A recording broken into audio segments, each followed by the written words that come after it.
Premier appel, bonjour. Salut les Jones, c'est Alain Juppé, le plus swag des Bordelais. Bien ou bien?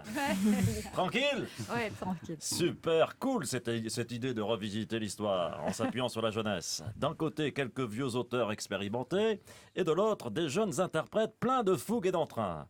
On dirait presque mon équipe de campagne. Jean-Pierre Raffarin dans le rôle du vieux cuirassé, et Bibi, le jeune écervelé plein d'enthousiasme juvénile, dans le rôle du fantassin qui court sur la plage. Et quand est-ce que commencent les opérations? Je vous le donne en mille et mille. Eh ben, Le jour J, J comme Juppé, waouh.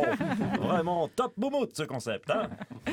Ah ouais, je vous rappelle quand même que c'est un concept qui a fait plus de 140 000 morts quand même. Appel suivant, Marc-Olivier Fogiel est en ligne. Ouais, alors moi, je vais pas y aller par quatre chemins.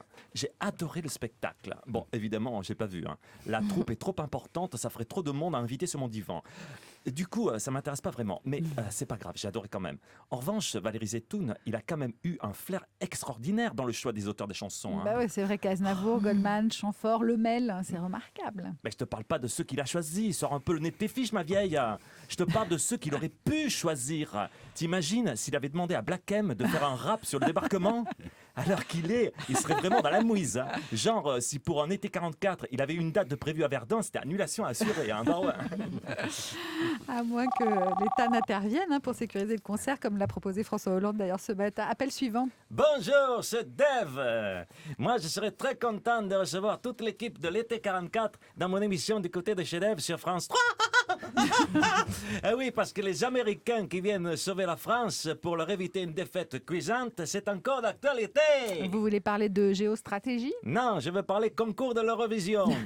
Vous avez vu, il a suffi que l'on colle des couplets en anglais pour donner un petit côté US à la chanson d'Amir. Ouais. Et là, la France a non seulement évité la débâcle, mais en plus, elle ne s'est pas fait tondre par la critique. Alors, qu'est-ce qu'on dit, hein? On dit merci les USA.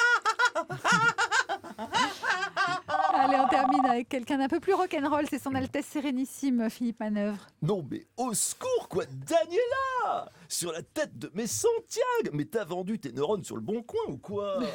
T'as devant toi l'ex-nounou de Chimène Badi, l'ancien infirmier en chef de Grand Corps Malade, feu le barman personnel d'Amy Winehouse quoi! Alors pose-lui la question que tout le monde se pose, bordel! Mais The question quoi! Si je la pose, je vais vous casser votre effet, alors allez-y. Mais The Question, c'est est-il vrai que pour convaincre Eddie Mitchell de participer aux Vieilles Canailles, il lui aurait promis qu'il partagerait la scène avec ses potes Johnny et Jack et que ce dernier aurait aussitôt accepté, croyant qu'il s'agissait de Johnny Walker et Jack Daniels.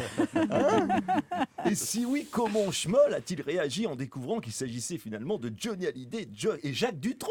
Voilà ce que les gens veulent savoir. Rock'n'roll, putain! On va lui demander, c'est promis. Merci Philippe Manœuvre et merci à Thierry Garcia qu'on retrouve tous les jours à 12h40 dans France Bleu Midi ensemble.